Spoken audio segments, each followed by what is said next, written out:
నేను రేవతి. మరాఠా యోధుడు ఛత్రపతి శివాజీ మహారాజ్ 35 అడుగుల విగ్రహం కుప్పకూలింది. 2 రోజులుగా మహారాష్ట్రలో కురుస్తున్న భారీ వర్షాలతో పాటు నాణ్యత లోపం వల్లే కూలినట్టు తెలుస్తోంది. ఈ ఘటనతో రాష్ట్ర ప్రభుత్వంపై ప్రతిపక్షాలు విమర్శలు గుప్పిస్తున్నాయి. మహారాష్ట్ర రాష్ట్రంలోని సింధుదుర్గ్ జిల్లా రాజ్కోట్ కోటలో గతేడాది నేవీ డే సందర్భంగా ప్రధాని నరేంద్ర మోడీ 35 అడుగుల శివాజీ విగ్రహాన్ని ఆవిష్కరించారు. అయితే రాష్ట్రంలో వర్షాలు ఈదురుగాలులు వీస్తున్నాయి. ఈ క్రమంలోనే భారీ విగ్రహం కుప్పకూలింది. దీంతో పోలీస్ సిబ్బంది, జిల్లా అధికారులు ఘటనా స్థలానికి చేరుకున్నారు. మరొక పక్క ఈ ఘటనపై సరైన కారణాలు తెలుసుకునేందుకు నిపుణుల బృందం రంగంలోకి దిగింది.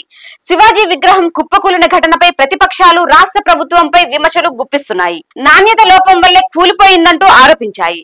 రాష్ట్ర ప్రభుత్వం విగ్రహావిష్కరణ కార్యక్రమంపై తప్ప నాణ్యతపై దృష్టి పెట్టలేదు. ప్రభుత్వ నిర్లక్ష్యం కారణంగా ఈ నష్టం వాటిల్లింది. రాష్ట్ర ప్రభుత్వం కొత్త టెండర్లు వేసి దాని ప్రకారం కమిషన్లు ఇస్తోంది అని ఎన్సీపీ రాష్ట్ర అధ్యక్షుడు మాజీ మంత్రి జయంత్ పాటిల్ ఆరోపించారు. మరోవైపు ఈ ఘటనపై శివసేన కూడా స్పందించింది. ప్రభుత్వం దీనికి బాధ్యత తీసుకోకుండా తప్పించుకునే ప్రయత్నం చేస్తుందని ఆరోపించింది. దీనిపై సమగ్ర విచారణ జరపాలని డిమాండ్ చేసింది. దీనిపై మహారాష్ట్ర మంత్రి దీపక్ కేసర్కర్ స్పందించారు. ఇది ఇవాల్టి న్యూస్. చూస్తూనే ఉండండి T10.